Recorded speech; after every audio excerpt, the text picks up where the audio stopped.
In 1014, Ireland was a divided land, a collection of warring kingdoms and tribal territories. At the head of it all was Brian Boru, the High King. For decades, he'd fought to unify Ireland and bring peace to the island. But not everyone shared his vision. Many saw Brian as a threat, someone who sought to dominate rather than unite.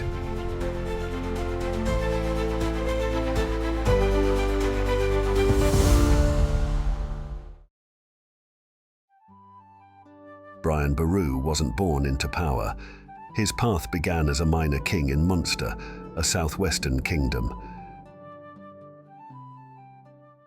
Through skill in battle and cunning diplomacy, he rose to claim the title of High King, succeeding where others had failed.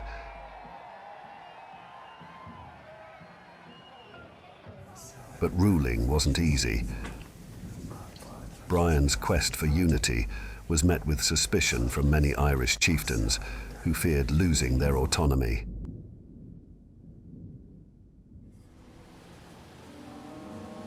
At the same time, Dublin was a powerful Norse Gaelic kingdom ruled by Sigtrygg Silkbeard.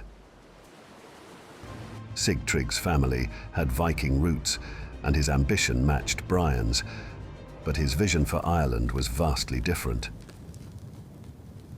He wanted to secure Dublin's independence and maintain Norse power in Ireland. To him, Brian's dream of a united Ireland under his rule was a threat.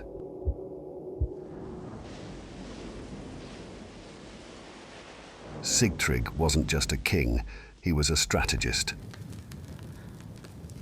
Knowing he couldn't face Brian alone, he called upon his Viking kin from across the seas. Warriors from the Isle of Man, the Orkney Islands, and even as far as Norway responded to his call, promising ships, men, and weapons. The Viking armies arrived in droves, ready for blood and eager to claim land and spoils. And Sigtrygg didn't just stop with Viking allies. He reached out to local Irish factions opposed to Brian's rule, forming a powerful coalition. This was to be an all-out effort to unseat the High King.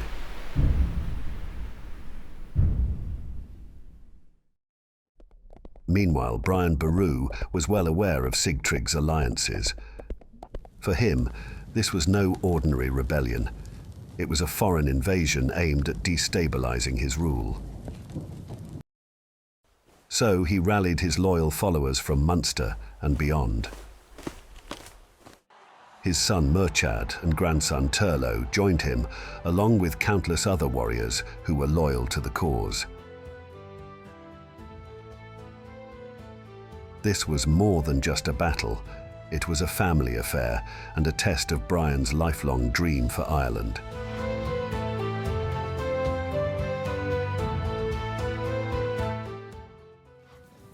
The night before, the battle was tense. Both sides camped near the battlefield, with fires lighting the night sky. Brian, now in his 70s, walked among his warriors, encouraging them, knowing that many might not live to see another dawn. Across the field, the Viking forces made their own preparations, reinforcing their weapons and offering prayers to their gods.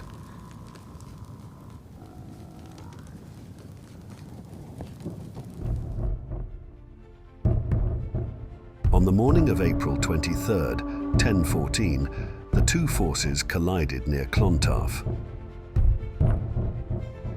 Viking warriors and Irish soldiers clashed with brutal ferocity, filling the air with the roar of battle.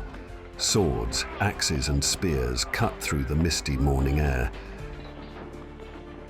It was a scene of utter chaos, with each side pushing forward, only to be thrown back again. This was not just a battle of armies, but of cultures and allegiances. As the hours passed, Brian's forces began to gain ground. Familiar with the terrain and fortified by Brian's strategic planning, the Irish warriors pushed the Vikings back toward the coast. Sigtrygg's alliance, which had once seemed so invincible, began to falter. Exhausted and outnumbered, many Viking warriors tried to retreat to their ships, only to find escape nearly impossible.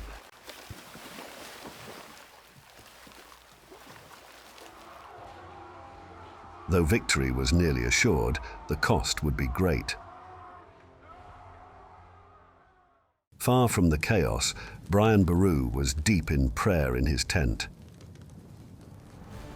Unaware of the final victory his forces were achieving, he was soon confronted by a Viking named Brodir of Man, who had managed to slip through the lines.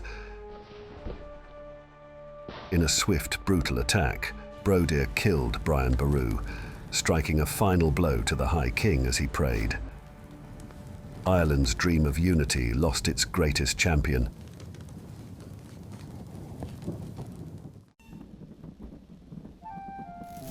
The Irish had won a decisive victory, breaking the Viking alliance and driving the Norse influence out of Ireland for generations.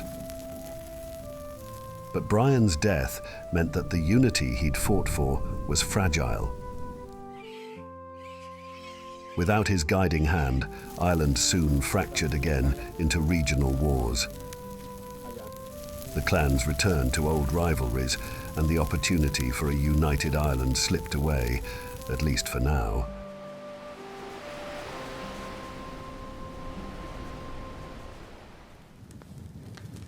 Brian Boru's life became legend, a symbol of Irish unity and resilience. For centuries, his legacy has endured, celebrated in poems, songs, and stories, as the man who dared to dream of a united Ireland. The Battle of Clontarf stands as a testament to his courage and vision, and a reminder of the sacrifices required to shape a nation's destiny.